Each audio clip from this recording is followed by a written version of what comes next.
এই মেয়েটি ইচ্ছে করে তার নিজের চুলগুলো এলোমেলো করে ফেলে এবং নিজের ইউনিফর্ম খুলে বাহিরে গিয়ে চিল্লিয়ে কান্না করতে থাকে।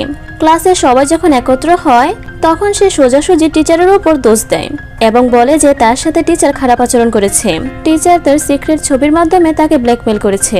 এসব শুনে সবাই শক্ট হয়ে যায়, কিন্তু এই ছেলেটি মুস্কি মুস্কি হাসছিল, কারণ সেই তো মেয়েটিকে ভয় দেখিয়ে এসব করতে বলেছিল। তখন স্কুলের অ্যানাউন্সমেন্ট বেজে ওঠে। ছেলেটি ভাবে তার প্ল্যান এখন সাকসেসফুল হয়ে যাবে, কিন্তু তখনই টিচার তাকে দেখে হালকা করে ভয়ানক স্মাইল দেয়। ছেলেটি বুঝতে পারে কিছু তো একটা হয়েছে। এরপর টিচার যখন ক্লাসে যায় তখন পুরো গেমই বদলে যায়, কারণ প্রিন্সিপাল তাকে কিচ্ছু বলেনি। প্রিন্সিপাল উল্টো রেগে ছেলেটি এখানে যায় এবং তার সব জিনিসপত্র ফেলে দেয়। তখন তারা দেখে ছেলেটির ব্যাগে মেয়েটির সব সিক্রেট ছবিগুলো। মেয়েটিও তখন স্বীকার করে যে টিচার তাকে কিচ্ছু করেনি।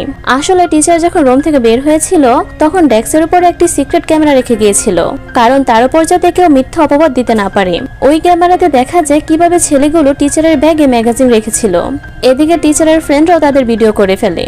টিচারের একজন ফ্রেন্ড স্টুডেন্ট সেজে স্কুলে আসে এবং সাবধানতার সাথে টিচারের ব্যাগ থেকে ম্যাগাজিনগুলো নিয়ে ছেলেটির ব্যাগে রেখে দেয়।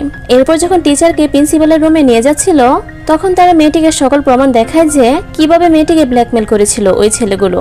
আসলে এই টিচার সাধারণ কেউ ছিল না, সে তো একজন রিটায়ার্ড স্পেশাল ফোর্সের সোলজার ছিল।